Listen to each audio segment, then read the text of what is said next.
Ok, pues vamos a comenzar, ¿no? Sí. Déjame avisar esto. Bien, vamos a iniciar. Tuvimos algún tropiezo técnico que estamos intentando de solventar, porque hay transmisión en vivo por internet. La transmisión está siendo por Zoom, pero queremos habilitar también el canal de YouTube por si hay algún problema con alguna de las plataformas. Entonces, quienes están por Zoom pueden conectarse. Juan Luis les va a pasar ya el canal por donde se puede ver el seminario en caso de que hubiese algún problema con la transmisión en Zoom. ¿De acuerdo? Ya está. ¿Ya está? Ok, perfecto.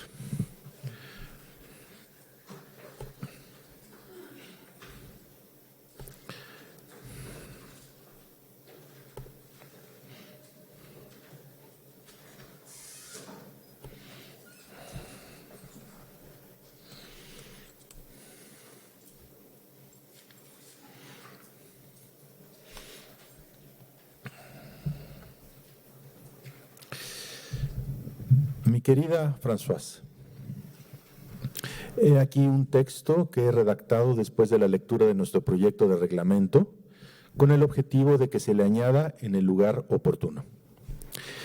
Sé que el principio de una doctrina de la enseñanza no está para nada fuera de la preocupación de los redactores del proyecto en cuestión. Sin embargo, dado el carácter apresurado de la redacción de mi propio texto, que no hace aquí sino comenzar la elaboración necesaria de esta doctrina, te pido, hasta que me hayas compartido tú misma tus ideas e impresiones respecto de él, incluso complementos que tú desearías a él, conservar esta comunicación entre nosotros dos. Te llamaré mañana domingo por la mañana y espero poder hablar contigo antes de la reunión. ¿No vendrías mañana a verme para tomar el té? Podríamos comenzar también a hablar para Ámsterdam. Boris contigo, naturalmente. Tuyo, Jacques. Esta breve carta, casi íntima, entre Jacques Lacan y Françoise Dolto, nos revela algunos elementos que me parecen son dignos de atención.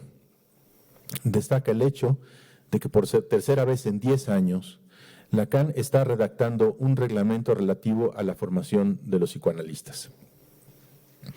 El primero, Lacan lo había redactado en 1949, el segundo lo redactó en 1953 y este es en 1959.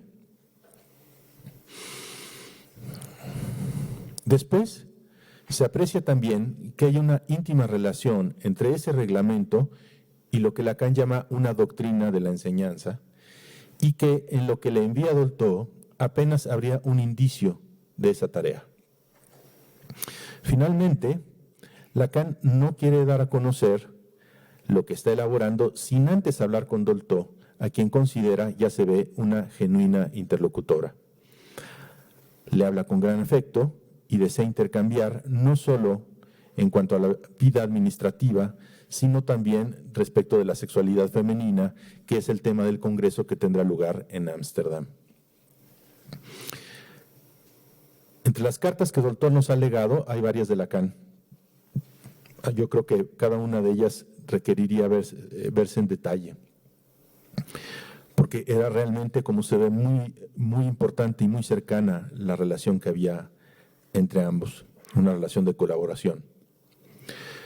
Como del lado de Lacan no están publicadas sus cartas y no sabemos si algún día lo estarán, por ahora no es posible hacer el estudio de esa relación y de otras que ciertamente sería muy significativo poder estudiar.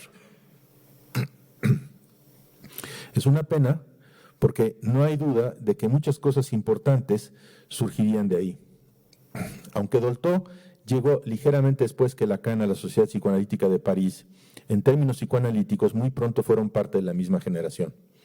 Ella se había analizado con René Laforgue y Lacan con Loewenstein, por lo que entre ellos no había sino amistad y un gran respeto por su respectivo trabajo. Es decir, no había cruces transferenciales extraños. Quizás sea sorprendente afirmarlo, pero es cierto que las comunidades psicoanalíticas se distinguen entre todas las comunidades humanas por ser especialmente eróticas.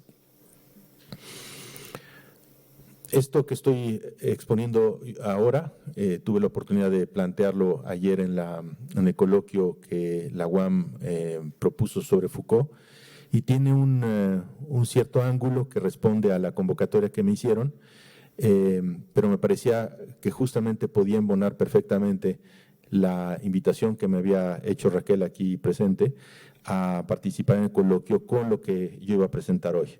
Entonces decidí encarar esto, ya lo verán, con una cierta perspectiva que creo no descuida a Foucault. Sí, las comunidades psicoanalíticas son especialmente eróticas.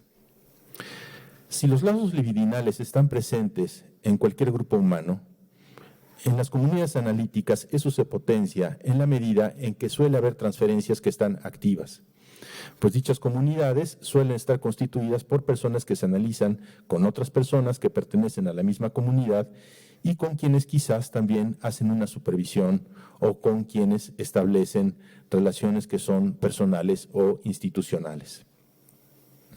Ahí, además, se juegan los destinos no solo personales, sino profesionales de muchos de ellos.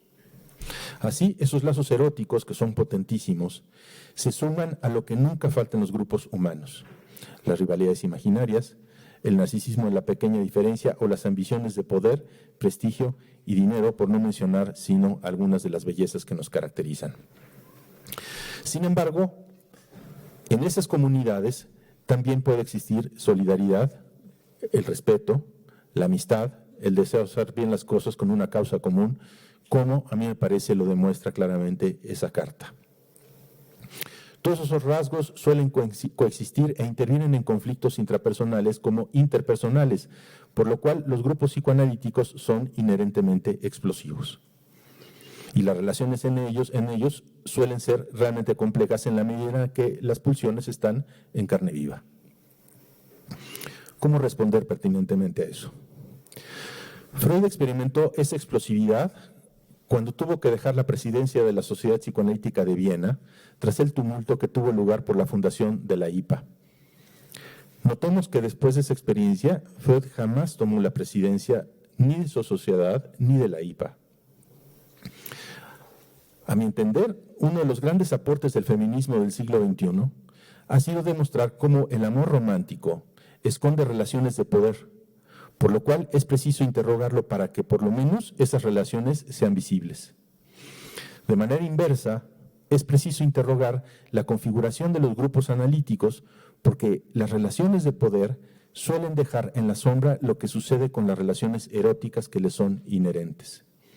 Como lo revela la carta de Lacan a Dolto, los reglamentos relativos a la formación han llegado para intentar darle un tratamiento institucional a las relaciones transferenciales que se juegan cuando hay análisis didácticos, supervisiones, seminarios teóricos, clínicas de atención a la comunidad, etc.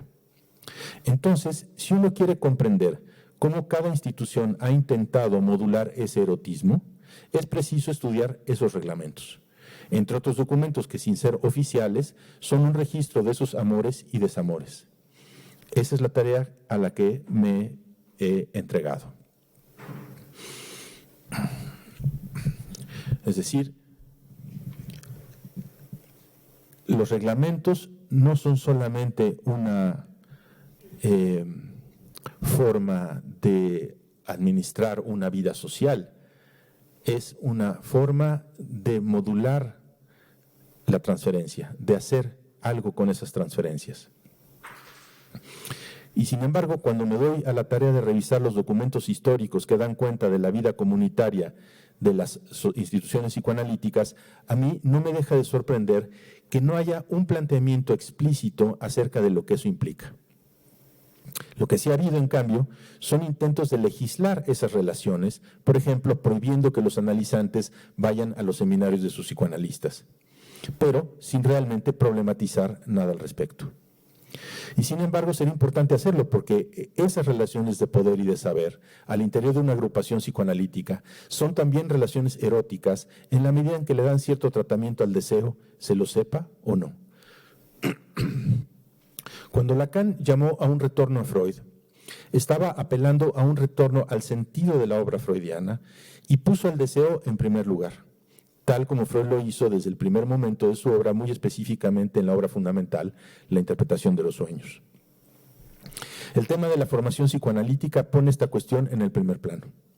Cuando se fundó la IPA, no fue para formar nuevos psicoanalistas. Ese fue un objetivo que solo apareció con la Policlínica de Berlín, con Max Eitingon y Karl Abraham. La forma en que esa formación se concibió tomó características de corte universitario que ya hemos estudiado y que, si todo funciona bien, este año tendría que estar publicado en forma de libro con el título de la colección del analista, La formación psicoanalítica de Freud y Lacan. Ahora nos interesa, en cambio, estudiar cómo sucedía eso en el contexto histórico de lo que iba a ser la principal innovación de Lacan al respecto, es decir, el pase. Para tratar de comprenderlo, me parece indispensable situar mínimamente el contexto de la decisión de la Sociedad Psicoanalítica de París y comparar cómo se dieron las cosas respecto de la formación en la SPP, la Sociedad Psicoanalítica de París, que es la sociedad de origen, y la Sociedad Francesa de Psicoanálisis, que es la que se formó cuando salieron de la SPP Lagache, Lacan, Fabre-Boutonnier y Dolto. Después salieron ciertamente muchos candidatos, entre los cuales estuvo Eugénie Aubry, la madre de Elisabeth Roudinesco, que es importante saberlo porque si uno no entiende gran cosa, para ese momento ella tenía más o menos la misma edad que Lacan. Entonces ya era una mujer madura, tenía todo un camino recorrido, había sido psiquiatra, había participado de tareas médicas durante la guerra, es decir, no era una chica inexperta, era alguien que tenía los dos pies bien puestos en la tierra, y entonces ella tiene un papel fundamental en la organización de lo que fue la decisión de la SPP, porque ella puede decir no a una serie de prácticas que a ella le parecían abusivas y arbitrarias por parte de quien en ese momento estaba a cargo de la formación psicoanalítica, que era Sasha Nacht. Ella dice no, apenas lanzado el proyecto de creación del instituto. Ahora que estoy diciendo esto me doy cuenta de que tal vez tengo que hacer una pequeña pausa para explicar algo que ya he dicho en otras ocasiones, pero sin lo cual no se va a entender nada. La Sociedad Psicoanalítica de París es la sociedad primera que se funda en Francia como una sociedad integrante de la IPA, y como cualquier sociedad parte de la IPA tiene una división básica que son los miembros adherentes y los miembros titulares. Esa es la división básica, además de los candidatos a psicoanalistas. Son tres categorías que tienen una clara diferenciación y que es preciso tenerlas en mente para poder seguir lo que voy a relatar. Si no se tiene eso en mente va a ser muy difícil. Los candidatos, una vez que son admitidos, habiendo seguido todo el programa de formación que les es propuesto, pasan a ser miembros de la IPA como miembros adherentes y quedan autorizados a recibir analizantes en análisis terapéutico. Pero no pueden hacer análisis didáctico, es decir, no pueden recibir en sus divanes a gente que formalmente está buscando convertirse en psicoanalista. En la SPP, durante mucho tiempo, la forma en la que la formación se llevaba a cabo era solamente con una comisión de enseñanza y todos los miembros titulares podían cumplir funciones didácticas. Además, la SPP tenía una largueza de miras muy amplia porque podía admitir que no solamente los no médicos fuesen candidatos a psicoanalistas, sino que alguien pudiese haber hecho un análisis con un analista en otro lugar que no fuese París y llegar a la Sociedad Psicoanalítica de París y solicitar su admisión como miembro adherente. Los procedimientos en ese momento eran bastante sencillos, ya los estudié en otro momento cuando hablé del análisis de Lacan, no voy a reiterarlo ahora.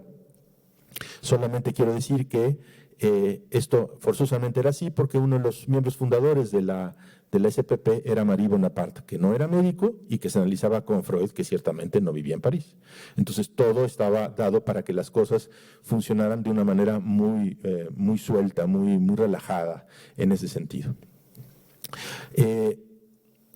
Se creó un instituto en los años 30, en el 34, para abocarse específicamente a las labores de formación psicoanalítica, que no cambió gran cosa esta configuración, pero con la guerra sí cambiaron las cosas. Se suspende las labores del instituto, de hecho desaparece el instituto, se cierra la Sociedad Psicoanalítica de París y al regreso pues han cambiado muchas cosas. La primera es que Freud murió. La segunda es que el didacta principal hablo de didacta, quiero decir, a ver, sí quiero hacer esta aclaración. En este momento no hay didactas. Se habla de didactas como aquellos miembros que pueden formar otros analistas en sus divanes. Entonces, ciertamente no era un didacta como un estatuto, pero era en sus funciones, como miembro titular, Loewenstein tenía esa capacidad de recibir gente en análisis para que después ellos se convirtiesen en psicoanalistas reconocidos por la IPA. Loewenstein había tomado en análisis a mucha gente importante de la SPP, como Lacan, como Sasha Nacht, como el mismo Lagache, Pierre Mal, en fin, otras gentes, y en 1940 él ya está viviendo en Estados Unidos huyendo del nazismo, junto con Heinz Hartmann. Ellos se conocen antes de ir a Estados Unidos, se conocen en Francia y ahí estrechan las relaciones y eso es un punto de viraje para ambos, pero sobre todo para Loewenstein. Entonces, ha cambiado toda la configuración, Freud ha muerto, Loewenstein ya no está en París, Laforgue ya es un hombre mayor, Pichon murió, toda la primera generación, digamos, los fundadores, está menguando o ha desaparecido. Entonces, toca, por razones lógicas, un relevo. Y el relevo va a ser, sobre todo, encabezado por tres personajes que son Sasha Nacht, Daniel Lagache y Jacques Lacan. Y en un plano discreto, pero como ya se dan cuenta, muy importante, François Dolto. Entonces, en ese momento que Sasha Nacht propone la creación de un instituto de psicoanálisis y el instituto de psicoanálisis es la sección de la sociedad que está abocada específicamente a la formación psicoanalítica, en cuanto lo propone, Lacan avanza un reglamento. Es un reglamento publicado en 1949, que ustedes podrán leer, está editado en diversos lugares, y tiene dos características, me parece, fundamentales. Todo el mundo se centra en el punto en el que Lacan habla de los defectos físicos del analista que no serían un buen soporte imaginario para las identificaciones del analista. Es correcto, sí. Es Lacan de los años previos al ternario, es el Lacan del imaginario, sí, todo eso está ahí, pero eso no es lo importante de ese reglamento. Lo importante de ese reglamento es que Lacan hace reposar todo en la experiencia analítica, de la que está en primer plano, antes que todo. Y en cuanto a quienes pueden ser susceptibles de practicar el psicoanálisis una vez que han hecho su formación, él no pone ninguna restricción académica. Y subrayo, ninguna restricción académica. No solamente no se trata de que los médicos y los no médicos pueden hacer una formación psicoanalítica, sino que Lacan dice, incluso alguien autodidacta podría hacerlo, en la medida en la que haya hecho su recorrido analítico. Es decir, realmente quita todos los requisitos académicos y todo reposa en la experiencia analítica. Lacan tenía, me parece, razón en haber hecho ese movimiento, porque en cuanto el instituto se va a fundar 4 años después, Sasha Nacht avanza un proyecto de reglamento que es completamente opuesto a esto. Solamente los médicos pueden ser aspirantes a una formación psicoanalítica. Las cuotas de los candidatos se elevan significativamente y se hace efectivo el compromiso de que firmen los candidatos una hoja en donde se comprometen a no recibir analizantes antes de haber sido graduados. Ese compromiso ya existía, pero era de palabra. Y en esta ocasión Sachsen-Anhalt los fuerza a que firmen ese documento. Pero todavía más, no da a conocer el reglamento.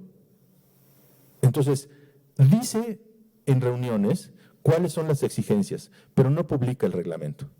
Y entonces los estudiantes empiezan francamente a inquietarse, porque entonces quiere decir que van a tener que obedecer a lo que se les diga sin conocer cuáles son las reglas del juego. Y en ese punto, François Dolto hace un movimiento importante, apoya a los candidatos y estalla el conflicto que va a derivar en la salida de estos titulares, que son Lagache, Totó, Favre-Boutonnier, y los sigue en un segundo momento Lacan. Lacan no estaba enterado de lo que estaba sucediendo en ese momento, sino que lo descubre prácticamente en el momento en el que Lagache lo anuncia en la reunión. Y Lacan los ve salir, renuncia también y sale detrás de ellos. Y así se produce esta separación.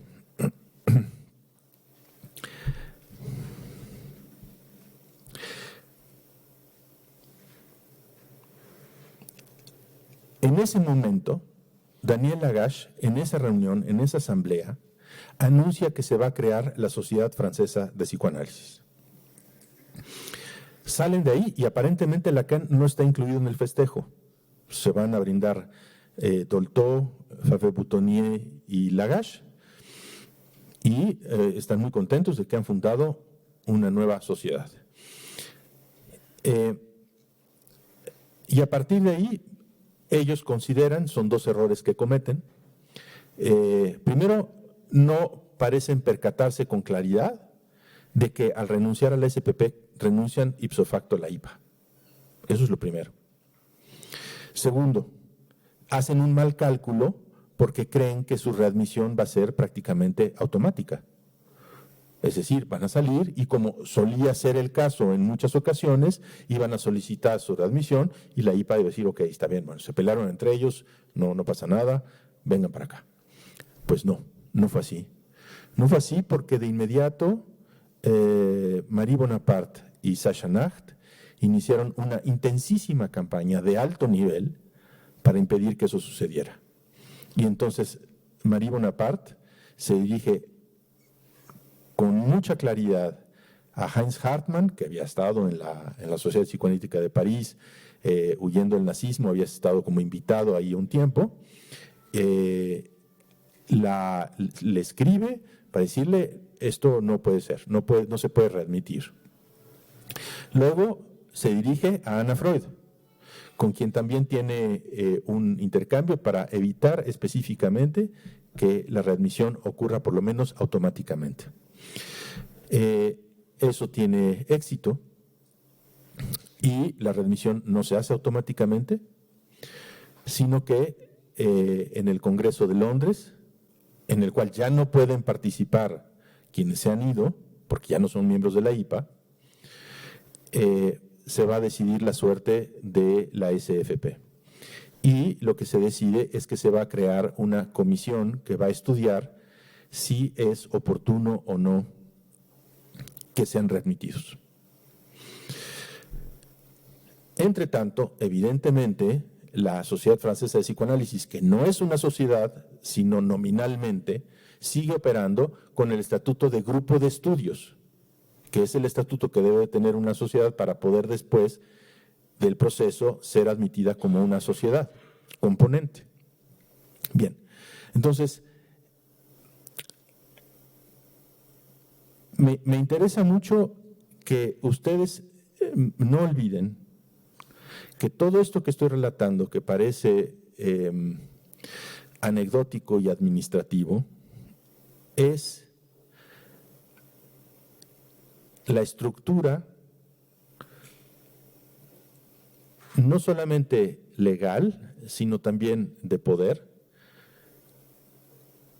que va a albergar los destinos transferenciales de quienes están en el proceso de formación.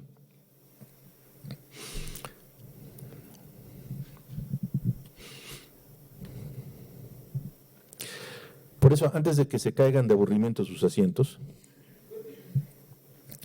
quiero situar los problemas que estamos enfrentando. ¿Es posible relacionarse con otros en una comunidad cuyo funcionamiento no aplaste al deseo? ¿Es posible realizar una formación psicoanalítica sin que haya efectos de dependencia contrarios a la emancipación que se espera de la experiencia analítica?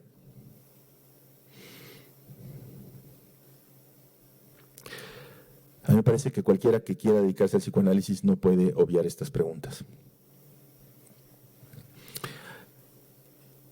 Entonces, la creación del Instituto de Psicoanálisis de París genera un modelo de formación psicoanalítica que surge de esta división fundamental que existe al interior de cualquier sociedad de la IPA entre los miembros adherentes y los miembros titulares. Los miembros adherentes, ya lo dije, son reconocidos como psicoanalistas y pueden recibir clientela privada. En cambio, los titulares, que es una jerarquía superior, además de tener consulta privada, pueden recibir en sus divanes a los candidatos a psicoanalistas, a los psicoanalistas en formación, como se suele decir, e impartir, además, seminarios y enseñanza. Así, existen 3 escalafones jerárquicos nítidamente definidos. En la base están los candidatos o alumnos, luego vienen los miembros adherentes y en la cúspide están los titulares. ¿Por qué decimos que son escalafones jerárquicos? Porque a cada una de esas categorías se le otorgan ciertos derechos y una cuota de poder que es muy diferente a los otros miembros de la sociedad. Tienen un poder y una capacidad de decisión que afecta a quienes están por debajo de esa jerarquía.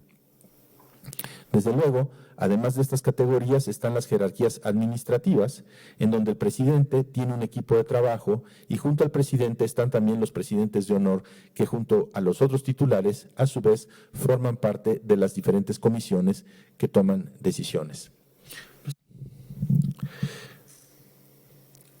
La SPP funcionó de esta manera durante muchos años y todos los titulares podían aceptar candidatos en sus divanes. Sin embargo, la creación del Instituto de Psicoanálisis con el reglamento de Sachs-Nacht cambió la repartición de funciones. Como él buscaba que la formación psicoanalítica estuviese restringida estrictamente a los médicos, introdujo una serie de cambios, el primero de los cuales fue el reglamento del instituto, en el cual se excluía a quienes sin ser médicos querían formarse como psicoanalistas. Evidentemente él sabía, como todo el mundo, que Freud no era de esa opinión. Para Freud era irrelevante el antecedente académico de la persona, siempre y cuando hiciese un psicoanálisis. Lo que Freud no admitió jamás fue al psicoanalista salvaje, es decir, quien se propone como analista sin haber realizado un psicoanálisis.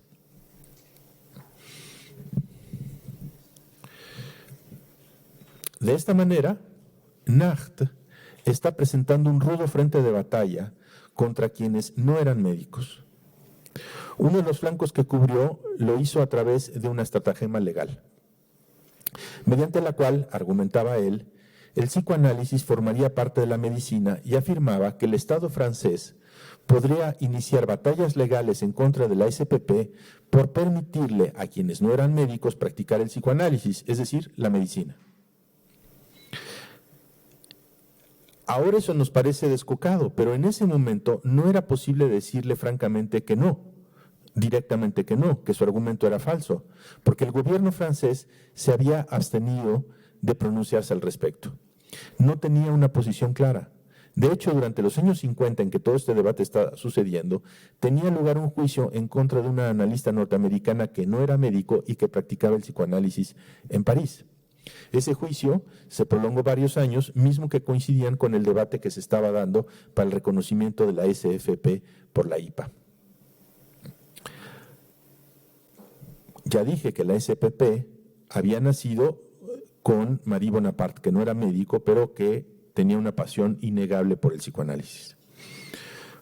Junto con ella se habían incorporado a la formación algunos miembros que no eran médicos, pero cuando Nacht tomó el control de la formación psicoanalítica, se había un problema suplementario. Serían admitidos como miembros titulares quienes ya eran miembros adherentes y que no eran médicos. ¿Sí me explico el problema? ¿Es claro lo que estoy diciendo? O sea, hay miembros adherentes que practican el psicoanálisis que no son médicos. Y entonces el siguiente paso es ser miembros titulares. Como miembros titulares pueden participar en las tareas de formación psicoanalítica, en la SPP. Y entonces la pregunta es, ¿CONACT les iba a permitir dar ese salto? La respuesta claramente fue no. Y fue entonces cuando surgió una nueva categoría en la SPP, los didactas. Los didactas. Evidentemente, esta categoría ya existía en la IPA. Otras sociedades la ponían en práctica, pero en la SPP surgió como una medida muy claramente enfocada, excluir a quien no fuese médico de las tareas de formación y enseñanza psicoanalítica. Así, aunque la titularidad quedaba abierta a los psicólogos, lingüistas o antropólogos que hubiesen hecho la formación, no podían acceder a las tareas de formación de nuevos analistas. Y entonces se añadió un escalafón suplementario a la jerarquía. Estaban los candidatos, los miembros adherentes, los titulares, y de ahí, entre los titulares, había una lista de didactas. Y esos didactas solamente podían ser médicos. ¿Correcto? De nuevo quiero ponerlos en perspectiva. Estoy tratando de ubicar lo que es el contexto histórico del PASE. Si ustedes pueden localizar cuáles son los problemas, podrán entender, me parece, es la apuesta que estoy haciendo en este seminario, ¿a qué respondió el PASE? ¿Cuáles eran los problemas que estaban en el contexto histórico que el PASE vino a atender y de qué manera? Si no entendemos todos estos antecedentes, primero, pues no se entiende una cantidad de cosas enorme de la historia del psicoanálisis, primero. Pero en segundo lugar, no se entiende en qué punto el PASE es una innovación y por qué. Entonces, es preciso hacer todo este recorrido, todo este detenido seguimiento de cómo ocurrían las cosas en la Sociedad Psicoanalítica de París específicamente para poder dar cuenta de lo que el PASE fue y es. No voy a insistir ahora en el aspecto económico que es fundamental en el interés de ser parte del grupo de los didactas, pues que tiene una clientela que está prácticamente asegurada, que son los candidatos. En cambio, voy a señalar que una vez que se constituye ese grupo de didactas, ocurren dos cosas. Sí está mejor, pero ¿y si abrimos las ventanas? Es que no está el chico del MOAC en cuanto llegue. Ah, ok, gracias. Es que no los veo, entonces estoy viendo a ver si podemos abrir las cortinas. Ah, gracias. Fantástico.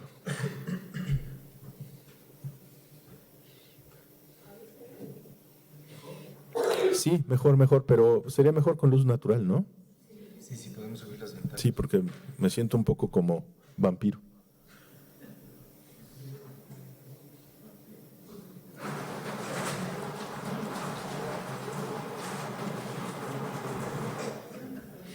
Sí, gracias. Perfecto. Bien, mucho mejor. Entonces, lo que sí voy a señalar es que una vez que se constituye el grupo de didactas, ocurren dos cosas. En primer lugar, se configura una lista y el candidato está obligado a elegir entre esa lista a su psicoanalista, esté o no ahí su transferencia. Y ese es todo el tema. Cuando apareció la lista de didactas en la IPA, es decir, aquellos analistas autorizados y respaldados por la institución como capaces de formar a otros analistas en sus divanes, el psicoanálisis dio un viraje fundamental. Con Freud, cada uno era libre de elegir a su analista. En cambio, ahora la institución establecía que solo podría reconocer como un auténtico análisis a aquellos que se hicieran con los analistas autorizados por ella, estuviera o no ahí la transferencia. Y este es el punto fundamental. En vez de que la condición de posibilidad de un análisis sea el amor, o sea, la transferencia y el deseo inconsciente que la anima, la institución psicoanalítica impuso como condición de posibilidad de un análisis didáctico el que se hiciera con un psicoanalista que llevara su sello de garantía. Pero ¿y si no está ahí la transferencia? ¿Y si la transferencia estuviese con un analista que solo fuese miembro adherente? El reglamento indicaba que el candidato tendría que abandonar su análisis para ir con algún analista didacta, lo que ha sido frecuente que ocurra y genera una situación que es realmente absurda. Porque si en efecto la transferencia es el alfa y el omega del psicoanálisis, ¿cómo podría tener lugar la experiencia analítica donde no está la transferencia? Imposible. Pero para la institución, paradójicamente, sí se estaría cumpliendo con un requisito reglamentario y administrativo. Pero entonces cabe preguntar, ¿qué pasa con la transferencia efectiva del analizante candidato? Que en estas condiciones no puede ir a analizarse a dónde está su transferencia. Bueno, permanece sin análisis. Y el analizante queda así librado al acting out. Ya sea al interior de la sociedad o en su vida. Porque como señaló Lacan, el acting out es la transferencia sin análisis. Se ve como la institución, con sus mejores intenciones de seriedad y al establecer reglas que buscan garantizarla, puede caer en la impostura. Esta es la importancia de las reglas que rigen a la formación psicoanalítica en las instituciones que, buscando rigurosidad, pueden descuidar lo fundamental y caer en contradicciones insalvables y de enormes consecuencias. Desde luego que ante un panorama así, sería muy fácil responder que obviamente es mejor no pertenecer a ninguna institución para no tener que someterse a reglas absurdas. Pero esa posición, que es de un extremo individualismo, tan afín al capitalismo neoliberal que nos abruma, precisamente por eso tiene otras implicaciones y consecuencias que no son menos inquietantes. No es a lo que me voy a dedicar ahora, sigo adelante. Por ahora sigo estudiando entonces lo que implica regular la vida de una comunidad psicoanalítica aprovechando la experiencia de Lacan en la SPP. Recordemos que él abre su proposición sobre el pase remitiendo a un artículo que es Situación del psicoanálisis y formación del psicoanalista en 1956. Lo que estoy haciendo ahorita es apenas introducirlos en esta problemática, después voy a entrar un poquito más a fondo.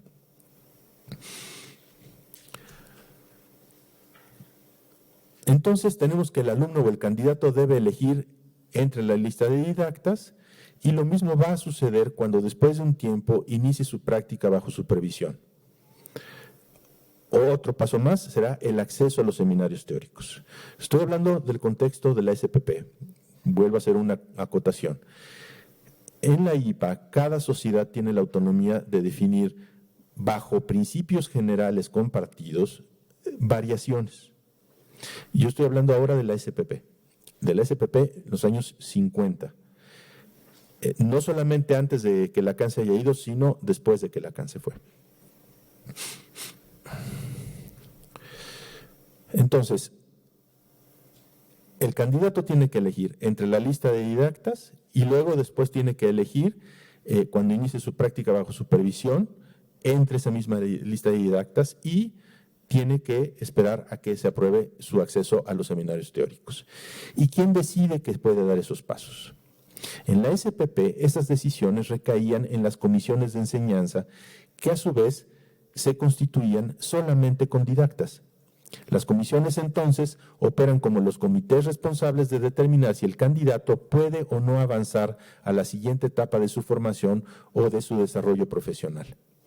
No es difícil apreciar que el poder de los didactas en estas condiciones, a través de formar parte de la lista y de las comisiones, puede llegar a ser gigantesco. No solo tienen en sus manos el manejo de los análisis de ciertos candidatos, sino que pueden, a través de las comisiones, decidir sobre el desarrollo profesional de todos y cada uno de ellos. Pueden detenerlos o pueden impulsarlos. Tampoco es extraño sopesar que al interior de esas comisiones las tensiones entre los didactas puedan ser muy grandes, porque las evaluaciones que realizan también está en juego en esas mismas evaluaciones su propio prestigio e influencia. Y es que es preciso entender que la evaluación de un candidato es pública. Se anuncia en actas quién es el candidato que se va a evaluar y también queda registro público del resultado. El candidato sabe a quiénes se está dirigiendo y en manos de quién está su suerte. La comisión, por su parte, conoce el nombre del candidato y con quién ha hecho su análisis didáctico y sus controles. Todo es público.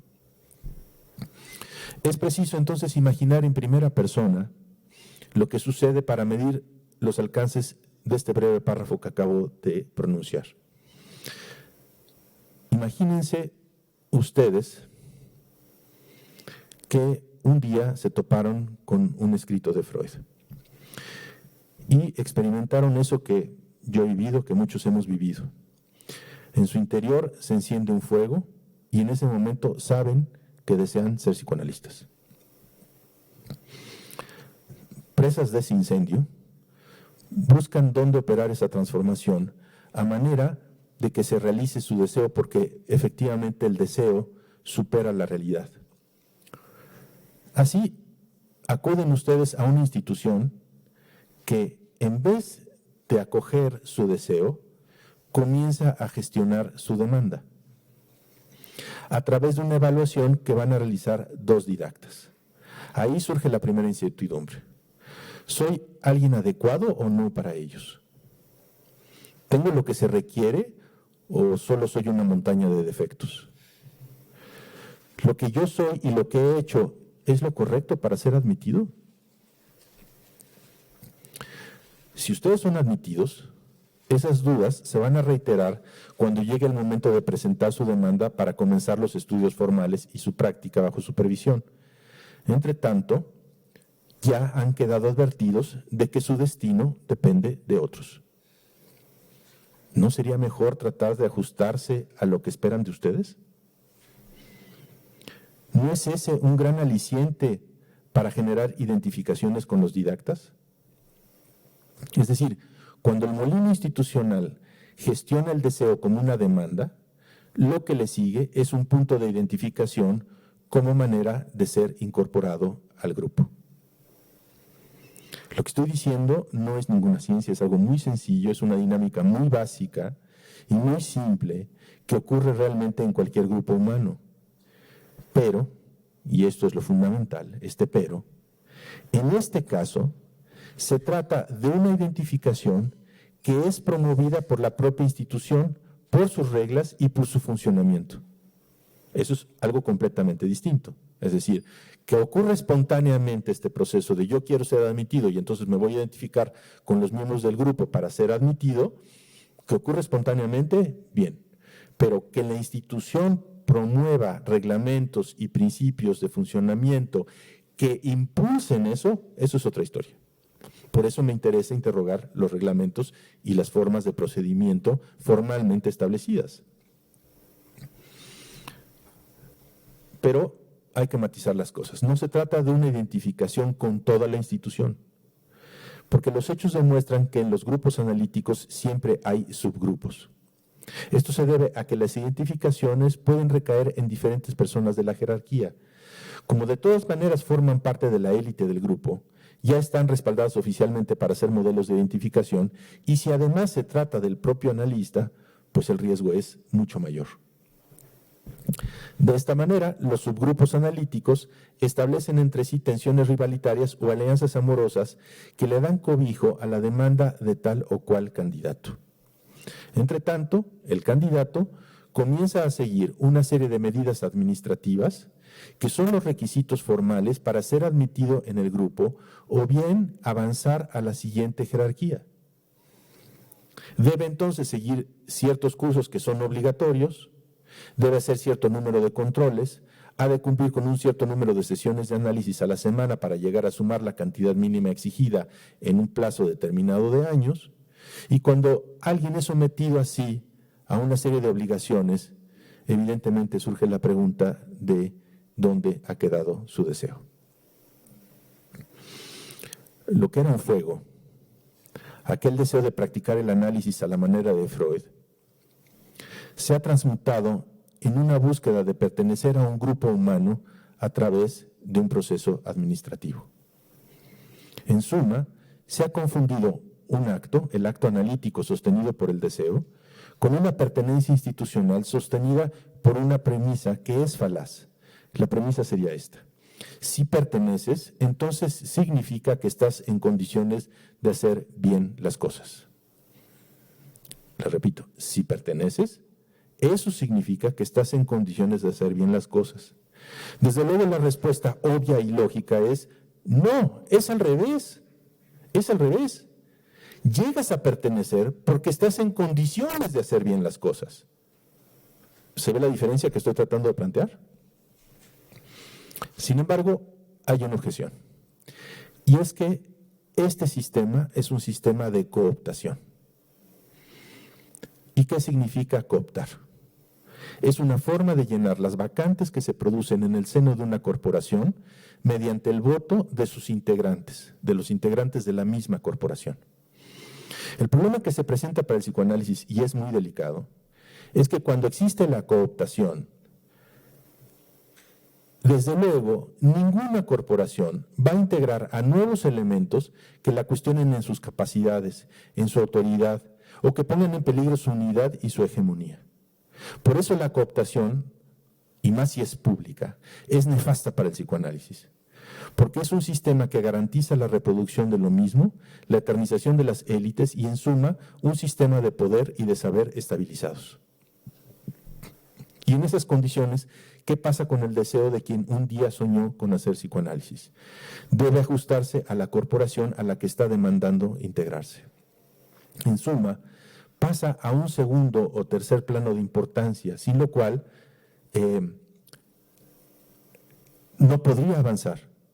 Pero que esto sea así no deja de tener efectos, porque el deseo no se somete tan fácilmente. El deseo es insumiso. Entonces, estos efectos de ese deseo que sigue ahí operando van a ser sintomáticos, padecidos en el cuerpo del propio candidato, o bien en el cuerpo institucional.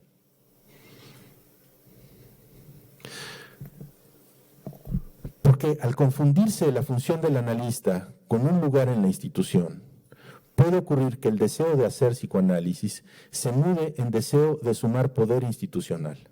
Ambiciones completamente avaladas por este sistema, pero que son de orden narcisista, porque no es lo mismo el psicoanalista como función que ser funcionario en una institución. La situación se agrava todavía más cuando aparece lo que llamaremos la falsa seriedad, la cual se puede detectar claramente en el caso que estamos estudiando, que es la SPP, porque comenzó a afianzar cada vez más esta jerarquía de poder, que por motivos obvios va cobrando una importancia cada vez mayor con el paso del tiempo, dejando relegados a los miembros que no forman parte de ella, es decir, a los que no forman parte del cuerpo de didactas.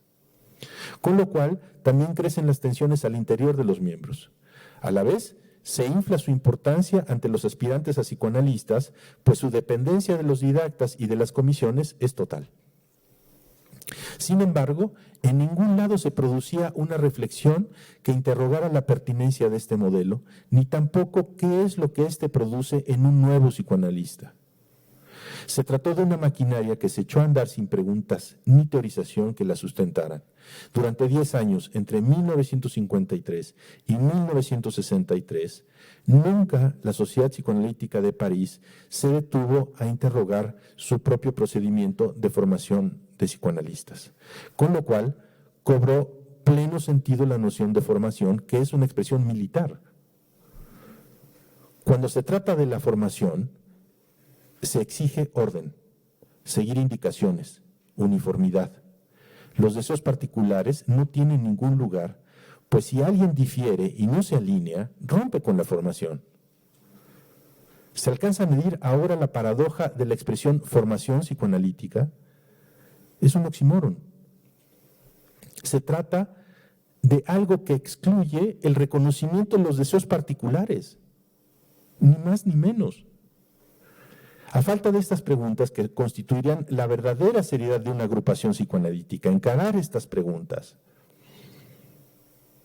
En la SPP se quiso enfrentar esta cuestión con un nuevo y creciente cúmulo de requisitos dirigidos a los candidatos que lógicamente se volvieron procedimientos administrativos. Con lo cual llegamos a una situación muy paradójica. En esta concepción de cosas, La institución está para administrar la transferencia y la demanda, generando identificaciones y con sus regímenes de obligatoriedad excluye a los deseos particulares.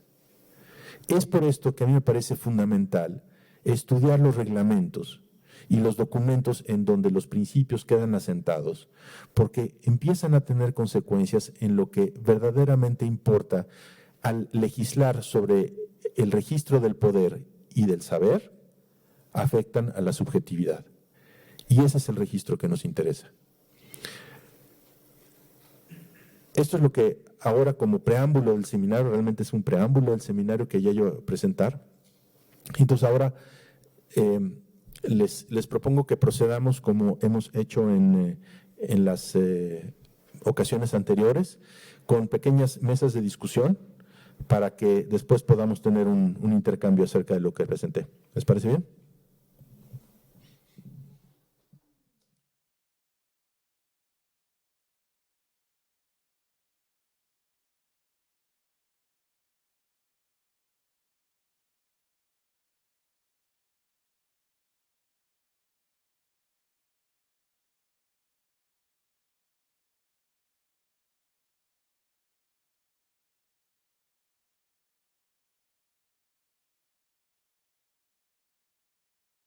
Listo, continuamos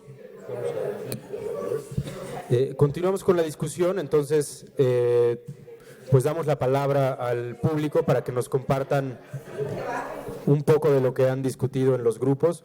Las personas que nos siguen en línea pueden decir por el chat, piden la palabra y les abrimos el micrófono para escucharlos acá en la sala.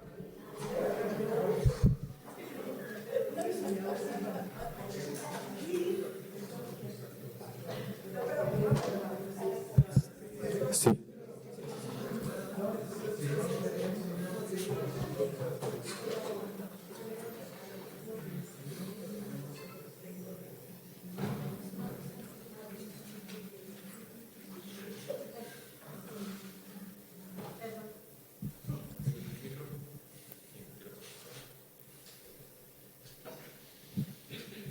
¿Quién toma la palabra?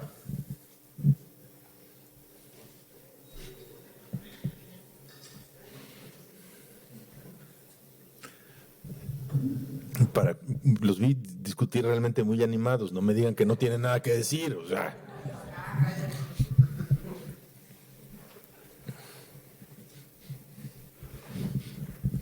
Hola Manuel, ¿qué tal?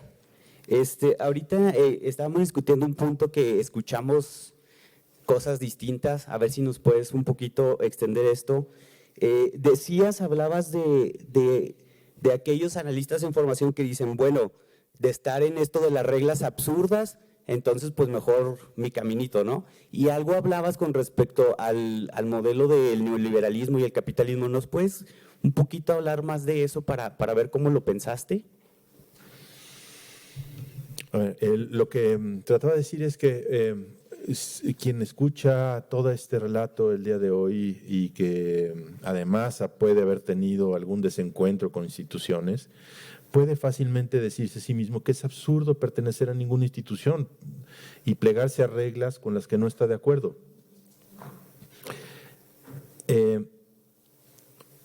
Lo cual tiene toda una lógica.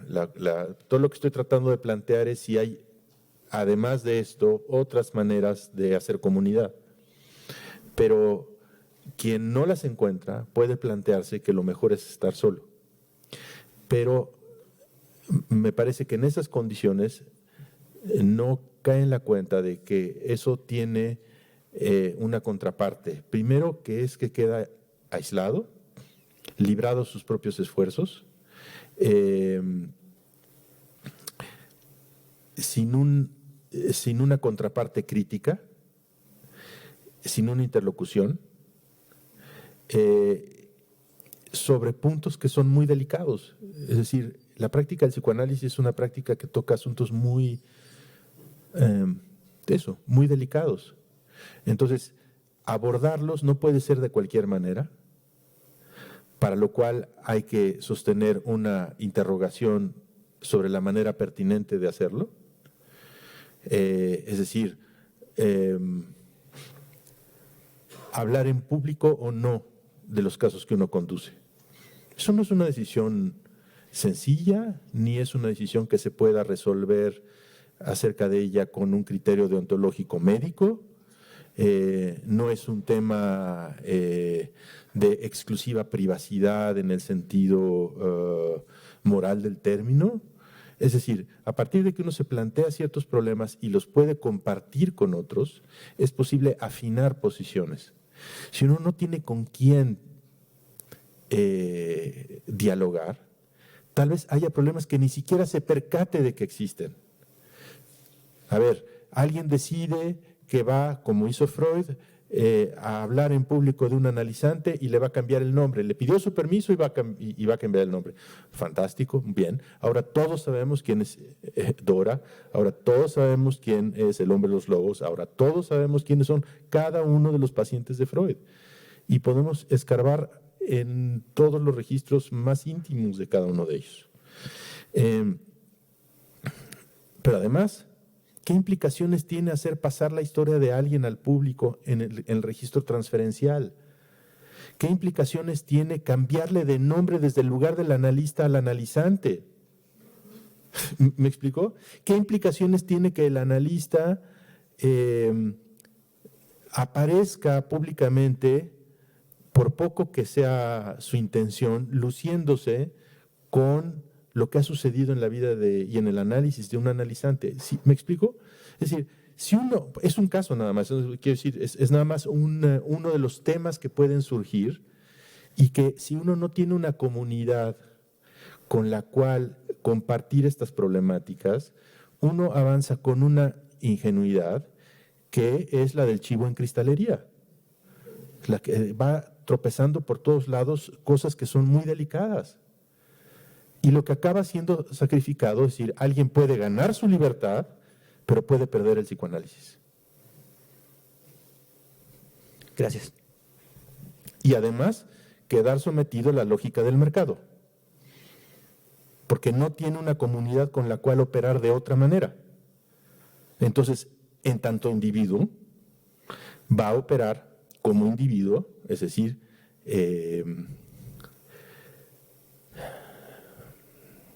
sin hacer caso de su división subjetiva, y sometido a una lógica que nos rebasa a todos, pero que además nos impulsa a ese individualismo feroz, en donde cada uno es dueño de su propio destino. Y entonces uno no termina dándose cuenta de que, llamándose lacaniano, termina reivindicando la autonomía del yo.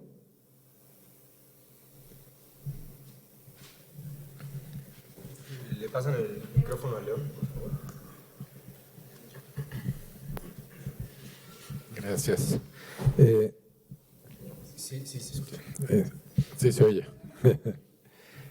Y tuvimos, bueno, en primer lugar, la primera parte esta que acaba de pasar, evidentemente es una introducción nada más. Una introducción muy pertinente, una introducción en la cual muchos de nosotros ya hemos estado en más de una discusión, pero otros no. Entonces se dio una discusión entre nosotros, casi podría decir apasionante, pero caótica. Desde preguntas muy elementales hasta, bueno, hablar de otros analistas, bla, bla, bla.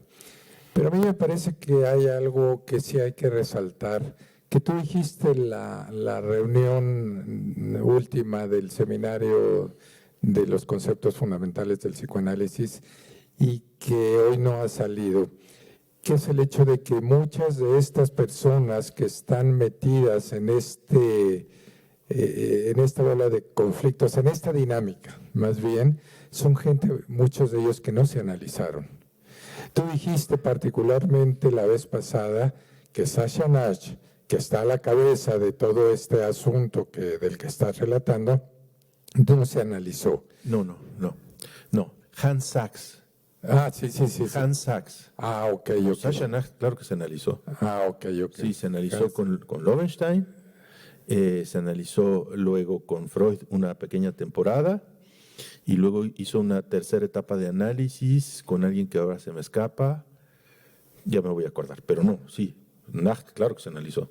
Ok, Pero esto de todos modos trae a colación la cuestión de que cuando alguien no se analiza, lo que aparece en ese lugar es una bola de rituales, ¿sí? Es una bola de cuestiones que tienen que ver justamente con los reglamentos, con las sociedades, las cuestiones de poder, etcétera, etcétera. Yo creo que eso hay que tenerlo por lo menos en cuenta, ¿sí?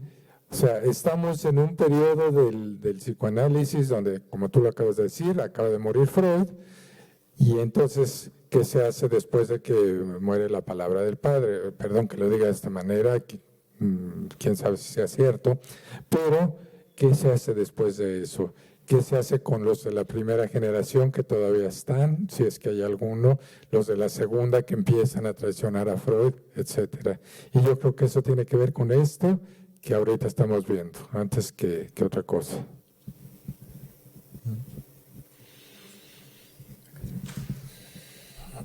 Sí, yo tratamos de hablar también de eso, pero bien, no me quedé satisfecha. Yo tengo mi pregunta es, ¿por qué la gente entra en análisis? ¿Y cuál es la relación de este deseo del analista con el análisis? ¿Será uno va al análisis por este famoso deseo, o el deseo nace en el análisis, o el deseo quién sabe qué? Y sobre todo, ¿por qué la gente va en análisis y va en análisis lacaniano?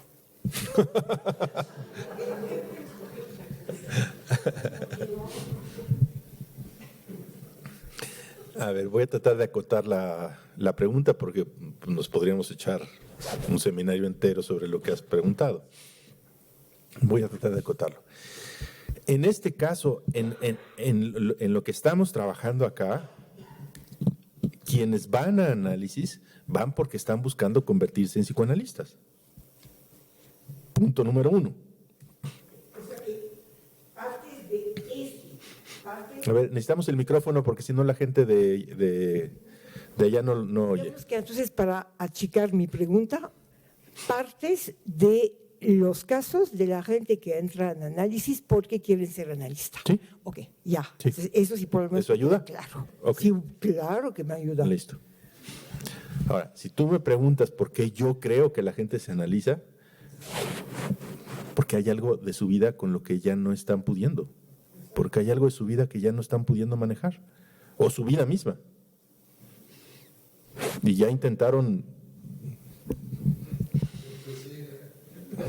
Ok, y son casos diferentes, o sea que totalmente son trayectorias. Siempre diferentes. Muy diferentes. Siempre diferentes. Ah, ok. No, los dos, los que van para ser analista y los que Siempre van diferente. para… Cada situación. Ah, es por Y eso quiero decir también, que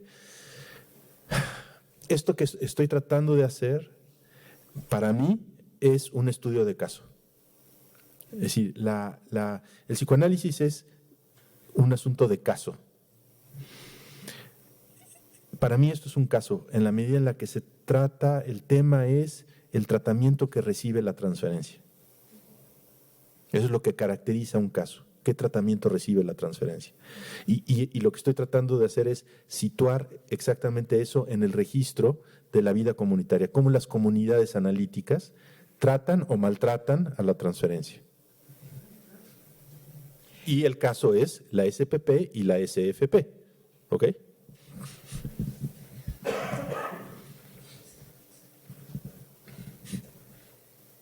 Sí, pero aquí en este mismo grupo y con la primera parte de tu pregunta también que hago, digamos, exteriorizo, es, y aquellos que no les interesa ser, bueno, aquellos cuyo deseo no apunta hacia operar como analistas.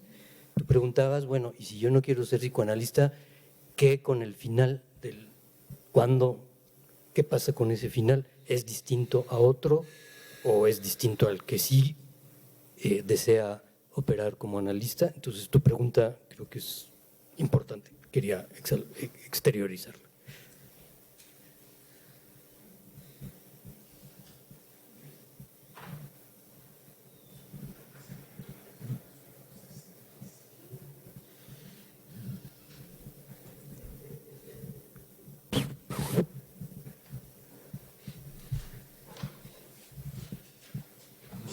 Pues sí, con todo esto que se ha hablado y con lo que discutimos ahora, pues quisiera externar como pues una inquietud que me surge a partir del proceso de análisis, no solo mío, sino pues como sociedad tal vez. O sea, estoy tratando de ver al psicoanálisis como una forma alternativa de hacer las cosas.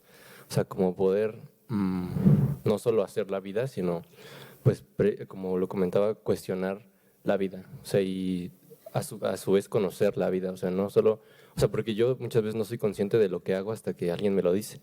Pero inclusive cuando me lo dice no era consciente. O sea, no fue hasta que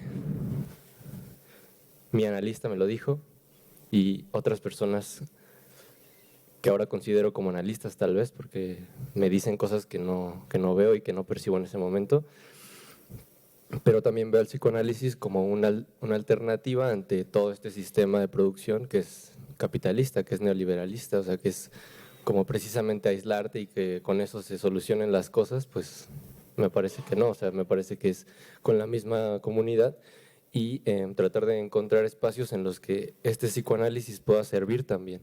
O sea, que, por ejemplo, no sé, en alguna comunidad que no tiene los recursos como para poder acercarse a estos procesos, pues me parece más importante, o sea, poder llevarlo hasta ese punto, o sea, porque pues creo que sí parte de que sí me gustaría ser analista, pero pues ¿qué tipo de analista?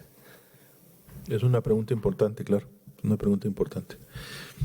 Porque el intento de que el psicoanálisis llegara hay que decirlo, a gente que vive en ciudades. El psicoanálisis es una experiencia urbana.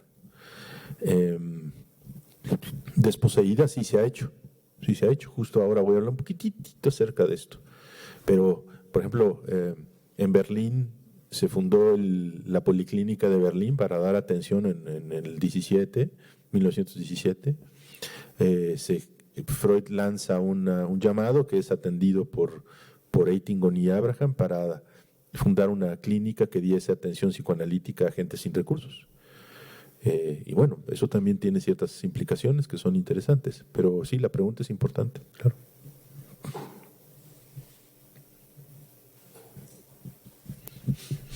No, pues no me podías fallar.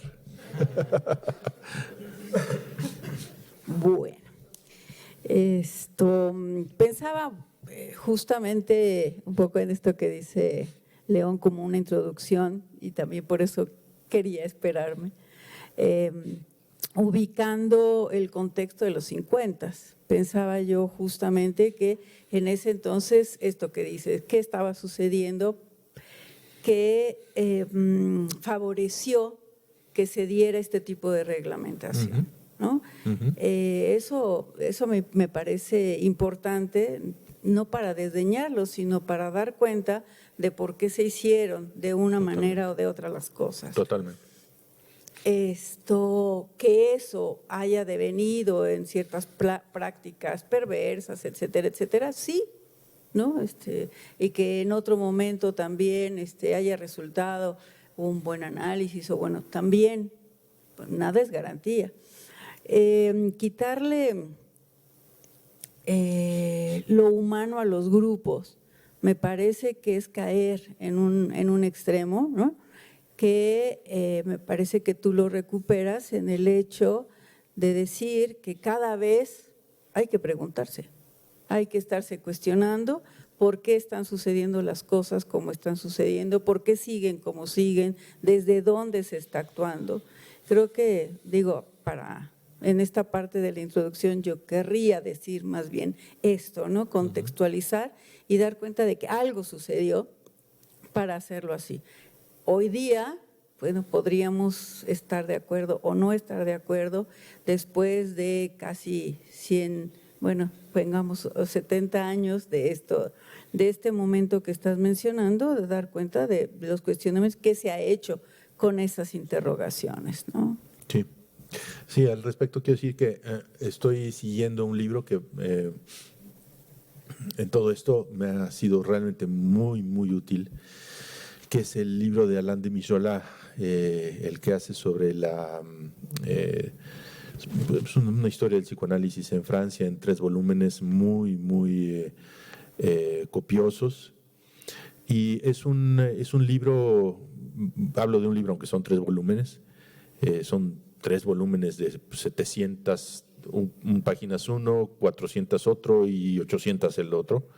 Pero es una obra realmente muy interesante para el tipo de investigación que estoy intentando hacer, porque él lo que hace es hacer un relato día por día, de lo que está pasando en el psicoanálisis en Francia. Entonces va recopilando documentos y con los documentos va haciendo el relato de lo que ocurre cada día. Y entonces, claro, eso significa que por momentos, a ver, si uno no está haciendo una investigación específica como la que yo estoy haciendo, yo puedo imaginar que leer ese libro es una pesadilla mortal. Porque de repente está hablando de lo que está pasando con los católicos y el psicoanálisis, porque hubo una publicación en no sé qué revista, y el siguiente párrafo pasa a hablar de la crítica que los marxistas están haciendo al psicoanálisis, el siguiente párrafo está diciéndote que Charles de Gaulle ya tomó el poder, el siguiente párrafo está contándote que hubo una reunión en la SPP en la que Sasha Nacht propuso un nuevo reglamento, en la siguiente página te está contando que Lacan propuso una conferencia, y entonces, claro, ¿qué es esto? Pero para el tipo de trabajo que yo estoy haciendo es un tesoro, es absolutamente un tesoro, porque además, y esa es la enorme ventaja que tiene, aporta los documentos. Y para mí fundamental, yo sé que ustedes quieren mucho a Rodinesco, es que Mijola cuenta las cosas desde el otro lado. Mijola cuenta las cosas desde la IPA.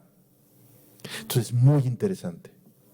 O sea, no hay una toma de posición. Claro, porque Rodinesco es hija de Jeanne Aubry, caray. Es decir, jugaba con Lacan cuando era niña. Entonces, ella lo dijo, Lacan, ¿cómo es el título del libro? Pour et contre tout. Lacan por y contra todos. Bueno, pues no sé, eso es ella. Pero lo que es muy interesante es poder leer esos mismos eventos con los documentos aportados desde el otro lado. Eso, se produce otra panorámica, se los digo, se los digo. ¿Cómo se llama el autor? Alain de Mijola. Hay una participación. Sí. José Antonio, si puedes proyectar a Bruno, el iPhone de Bruno, y abrimos su micrófono. ¿Y lo vemos acá? Sí, ahora lo vamos a ver acá. Ok.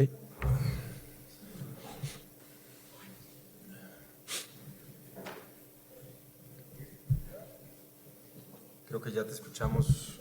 Bruno, creo que ya te escuchamos. A ver, ¿puedes hablar, por favor? Dame un segundito.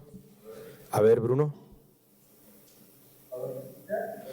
Sí, un poquito bajo. Si puedes acercarte a tu micrófono y hablar un poquito más fuerte. ¿Sí? ¿Está ahí? Sí, ahí te escuchamos perfecto. Ok. Bueno, quería comentar que es sorprendente cómo hicieron un sistema para este tipo de cosas, que inclusive creo que pues estuvo adelantado a su tiempo, no sé cómo se les ocurrió, cómo se basaron en eso. Yo quería aportar que habiendo trabajado para una constructora mexicana de costos, pues está mejor o sea, realmente es muy buen sistema que implementaron. Claro que el pequeño problema es que para hacer un constructor de negocios avalado por una empresa americana. Entonces, me parece muy pertinente que estén problematizando esto, porque justo se me hace absurdo tratar de tener este tipo de sistema o de estructura para poder llegar a convertirnos en psicoanalistas, ¿no? Pero realmente es sorprendente porque no es obvio, es más, parece una evolución natural de la forma como se organizan las empresas en una política de libre mercado. Gena, vas. Interven sobre eso, te está servido para lo que comentábamos hace un momentito. A ver, con micro, por favor.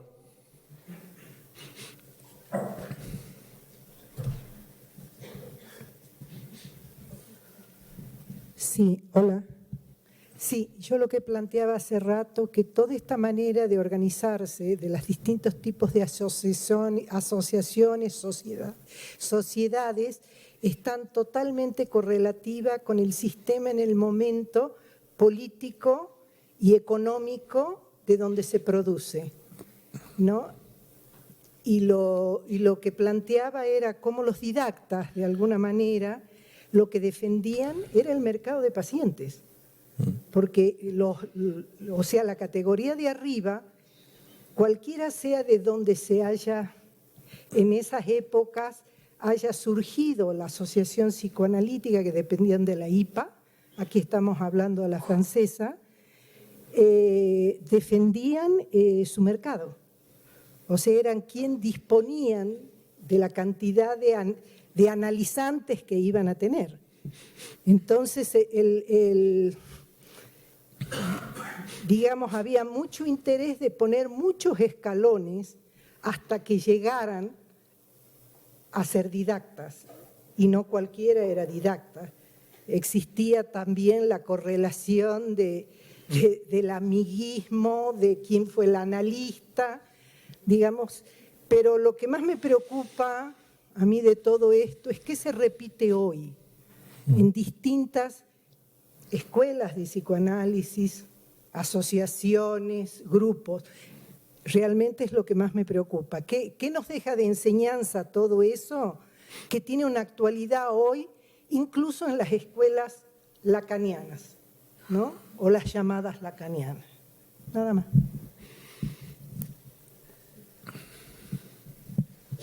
Sí, yo coincido con lo que Bruno señala. Es muy interesante porque el seminario que inició hace 13, 14 años para problematizar esta cuestión, originalmente está planteado y sigue planteado en términos de interrogar lo que se ha conocido como la formación psicoanalítica, que ya se dan cuenta porque yo tengo gigantescas reservas para utilizar esa expresión, pero digamos es la expresión usada en general, pero para interrogar la llamada formación psicoanalítica en sus cruces con el capitalismo.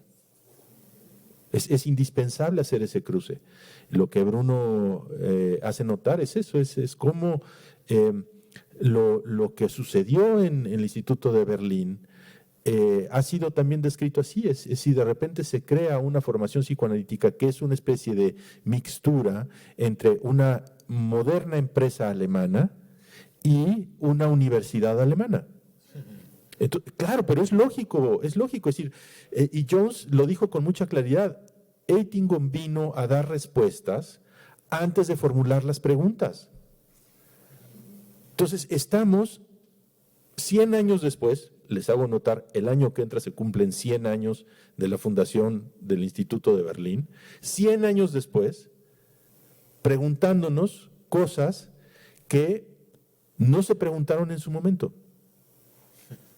Y que, ¿por qué las tenemos que preguntar? Por lo que Jena dice. Porque si no nos preguntamos eso, la reiteración de los mismos caminos, así uno se diga lacaniano, está garantizada. Está garantizada. Y entonces, uno no puede quejarse de lo que uno está promoviendo. Claro, o sea, no nacimos así por generación espontánea.